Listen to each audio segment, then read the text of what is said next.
L'un de ces magasins de seconde main s'appelle le Ravik Boutique. Il est situé à Namur. Ça fait 1 an que le lieu existe. 700 mètres carrés de meubles et d'objets en tout genre. Mais d'où viennent ces articles? C'est la question que l'on s'est posée ce soir. Ils sont récoltés en fait chez des particuliers, chez vous, chez moi.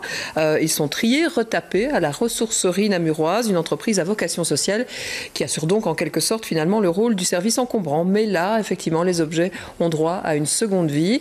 Le reportage tout de suite de notre stagiaire Elodie Bossendorf. Désormais, dans la région namuroise, ne dites plus encombrant, mais matière recyclable. Sur un coup de téléphone, la ressourcerie vous débarrasse gratuitement de ce dont vous n'avez plus besoin. La famille Henrion y fait régulièrement appel et aujourd'hui, elle vide son grenier. Ils sont venus il y a 2 mois chercher un salon. Et alors ici, comme on devait absolument faire le gros nettoyage de printemps au niveau grenier et cave, c'était plus facile de faire appel à eux vu qu'il n'y a plus d'encombrants qui passent régulièrement sur les Namurois.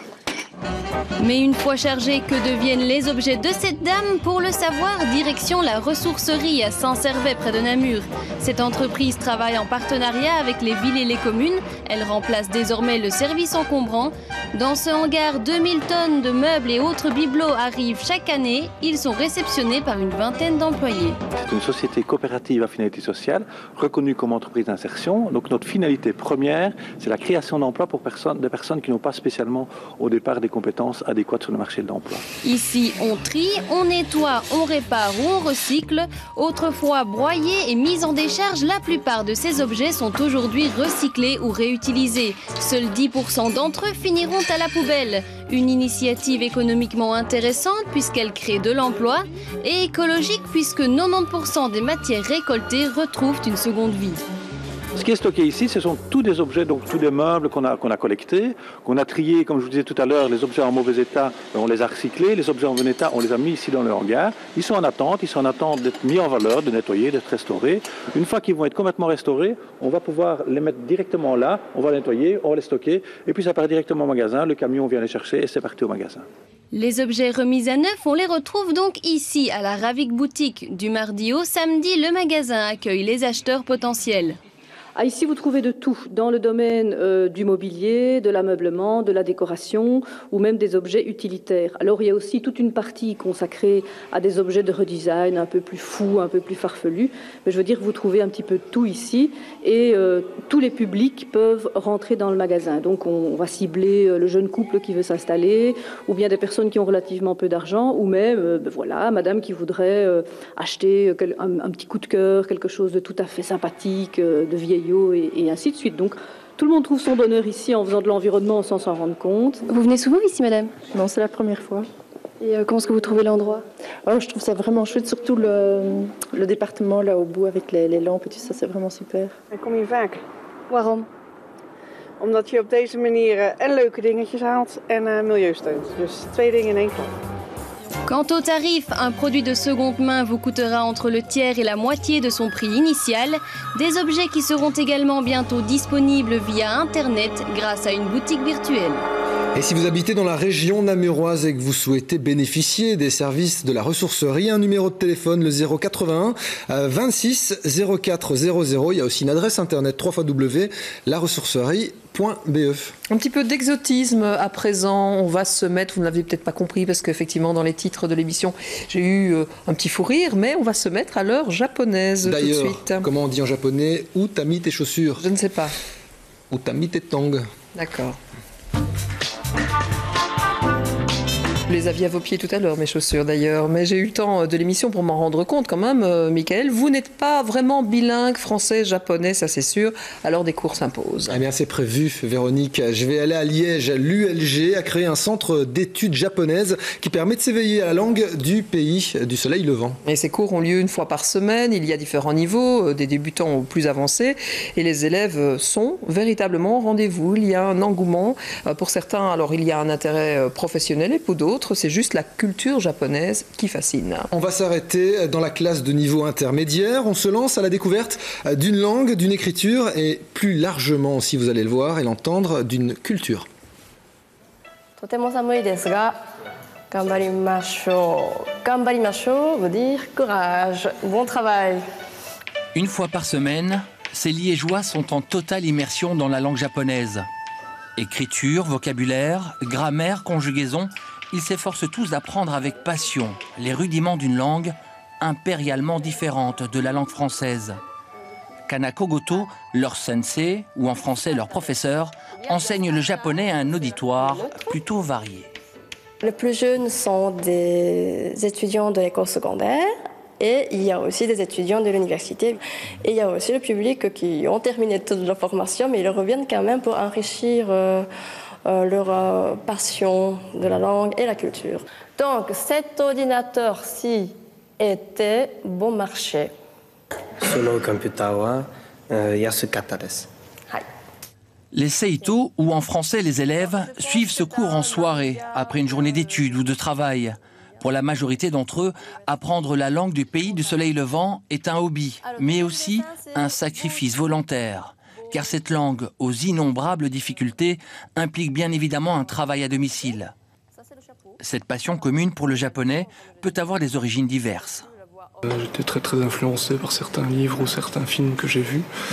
Et c'est une question de sensibilité. J'ai commencé avec les mangas, etc. On était beaucoup de filles dans ma classe qui aiment bien ça. C'est certainement la différence aussi qui m'intéresse beaucoup.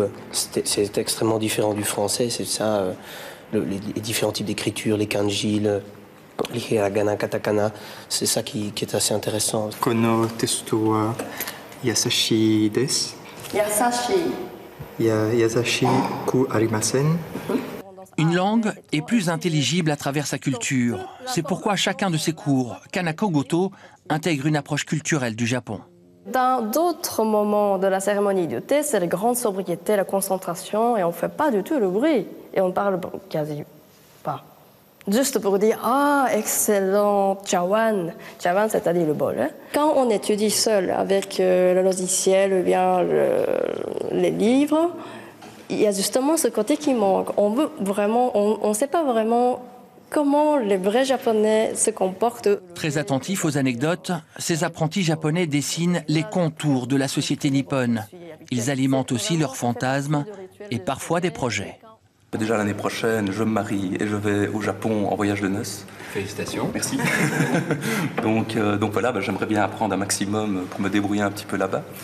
Et en même temps, j'aimerais bien articuler ça à mes études de psycho. Si je peux trouver du travail là-bas, oui, certainement. Mais pour le moment, c'est juste essayer de le maîtriser correctement. Et juste pour le plaisir, nous leur avons réservé une petite interrogation surprise. Comment on dit en japonais au quotidien? Donc, on résume, répétition générale. Michael, au quotidien, ça se dit? Au quotidien, non. Non, ça c'est l'italien en japonais. Mainichi. Voilà, ce qui veut dire littéralement tous les jours. Demain, d'ailleurs, on fera nos courses dans un supermarché japonais. Oui, on va tester avec Marc Ochinsky les produits typiques de la cuisine japonaise, des produits qui commencent à s'inviter petit à petit dans nos armoires. Tofu, nori, tsukune, sashimi, enfin je vais y arriver. Je me demande d'ailleurs comment on dit à table en japonais. On peut directement demander à notre cuistot, puisque Carlos San est avec nous ce soir. Alors il ne nous prépare pas un cassoulet. Un cassoulet, ça se dit comment en japonais? Je vais vous faire plaisir. Je pense takapete. Jingle. Pas mal. Ah, c'est vrai qu'on est dans notre phase japonaise pour le moment dans cette émission, effectivement. On va préparer d'ailleurs une petite soupe. On va surtout parler aussi des bases de la cuisine japonaise. Oui. Il y a des incontournables. Mais c'est-à-dire que au-delà des recettes, il y a vraiment des produits. Et il y a surtout une saveur. Vous savez qu'on dit toujours qu'on a le sucré, l'acide, l'amer, le salé. Eh bien, les Japonais ont inventé, ou plutôt ils ont mis un nom sur un cinquième goût, le fameux umami. Est-ce que vous avez déjà entendu ça? Oui. Oui, formidable. Et c'est ce goût, un petit peu, c'est pas vraiment salé, c'est plein, c'est viandeux. C'est un peu le goût de la truffe. Ou le goût, hein, pas l'odeur. Ah, parce que l'odeur, on peut dire qu'umami, ça veut dire que ça sent pas très bon du tout. Parce qu'ici, vous vous rendez pas compte. Mais non, mais ça c'est culturel. C'est parce que si ça ne sent pas la sauce tomate, vous êtes perdu. Vous. Ça doit être ça. Alors, c'est umami, c'est un peu comme le goût du fromage, un fromage comme le brie par exemple, ou le bouillon, ou encore la sauce soja. Voilà, c'est là où il y a de l'umami et toute la cuisine japonaise en est pleine. Et donc ces ingrédients, c'est ces sauces soja, mais qui sont magnifiques, hein, qui sont maintenant de plus en plus bonnes, qui sont nature, qui sont des assaisonnements extraordinaires, des vinaigres, toutes sortes de choses, justement cette fameuse pâte miso. Vous savez, les Japonais, en fait, tous les peuples du monde, ils mangent des choses crues, les Japonais on sait, cuites, et puis nous mangeons tous des trucs pourris. Oui. Et ça, c'est la pâte miso, c'est-à-dire fermenté. Oui, pourri, d'accord. On se réjouit de goûter à votre soupe miso. Le fromage, c'est la bière aussi. La bière aussi, c'est fermenté. La fermentation, elle est partout. Eh bien, au Japon, notamment, la sauce soja, mais notamment cette pâte ici, qui est une pâte de haricots et de riz fermenté, et qui a un goût umami très fort. Allez, détendez-vous un peu. Et ça sert de base à la recette du jour. 2 choses. Partout dans la cuisine japonaise, dans beaucoup de préparations, vous avez un bouillon dashi. C'est un bouillon obtenu avec des flocons de poisson séchés, de la bonne île. Vous avez l'air terrorisé par ce que je raconte. Non, parce que j'adore la cuisine japonaise. D'accord. Eh bien, donc ce bouillon dashi, vous le trouvez, il va être content. Vous le trouvez soit en flocon, que vous devez faire infuser, soit en sachet. Aujourd'hui, j'ai pris la version sachet. Je l'ai faite bouillir avec de l'eau, et donc j'ai un bouillon parfumé au poisson. Mais allez. C'est pas dangereux et ça ne mord pas, c'est très bon. Et une fois que c'est chaud, hein, je peux refaire un petit peu. J'ai ajouté, vous voyez, je vais pas le faire parce que là la dose est déjà bonne, mais j'ai ajouté cette pâte. Bon, d'accord, ok, mais c'est pas pire que du chocolat. Non, mais c'est vrai que voilà, cette pâte santé ça comme donne ça. le goût véritablement. Oui, ça sent bon. Ça sent un peu la levure en fait. Santé. Oui. Ça sent un petit peu, c'est levuré, mais tout ça, ça vous donne une plénitude en bouche. Vous allez voir. Et ensuite, on refait un petit peu chauffer. Et alors, on ajoute. Voyez-vous ces algues? Ce sont des algues wakame. C'est la totale, hein. Oui, c'est la totale. C'est vrai que c'est des petits filaments quand c'est sec et ça regardez, devient des feuilles. Voilà, ça devient des feuilles. Ces feuilles, je les mets dans le bol. Il va falloir goûter, les amis. Hein. Faites pas cette tête-là. Alors, hop, regardez. Alors, on aurait pu mettre des cubes de tofu aussi, de fromage de soja, qui est aussi fermenté. Hop. Et j'ai mis que du bon, hein, parce que ma pâte miso, là, ça, c'est du bio. Donc, vraiment... Ah, je vais vous donner. Ah, la cuillère, la pauvre cuillère. C'est moche ce qui vous arrive, on va pas pouvoir goûter tout de suite. Si, on va goûter. Je vous avoue que la soupe miso, c'est ce que je préfère le moins dans la cuisine japonaise, mais c'est vrai que c'est une cuisine pleine. C'est une cuisine pleine de saveurs. Vous nous avez amené d'autres produits qui sont les incontournables quand on aime la cuisine japonaise.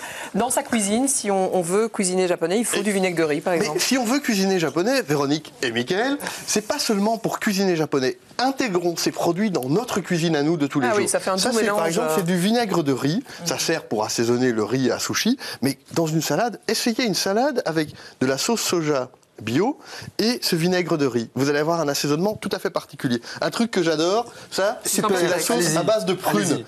Les Japonais, ils utilisent ça avec le fameux le porc, pas le porc laqué, mais le porc pané. Ça, c'est très très amusant aussi. La sauce teriyaki, on peut la faire soi-même. C'est une sauce un petit peu gluante, collante, sucrée, salée, avec les brochettes notamment. Un fond quand même de sauce soja là-dedans. Voilà, il y a un fond de sauce soja. On peut la faire soi-même avec du sucre, de la sauce soja, du vinaigre de riz. On peut vraiment y arriver. Et alors un truc que j'adore par-dessus tout, ça c'est de la chapelure panko. C'est la chapelure japonaise. Vous faites votre escalope panée milanaise, là, ça va, ou sicilienne, excusez-moi, comme d'habitude. Vous remplacez la chapelure normale par ça, et ça va faire tout des comme ça. C'est ce qu'ils mettent sur les tempura, par exemple. Oui, exactement. Et ça va faire un croustillant absolument génial. Et puis, évidemment, ceci aussi, le wasabi que vous pourrez acheter en poudre et vous le reconditionnez avec de l'eau. Et sinon, qu'est-ce que j'avais? Ça, j'adore. C'est une sauce soja parfumée au yuzu.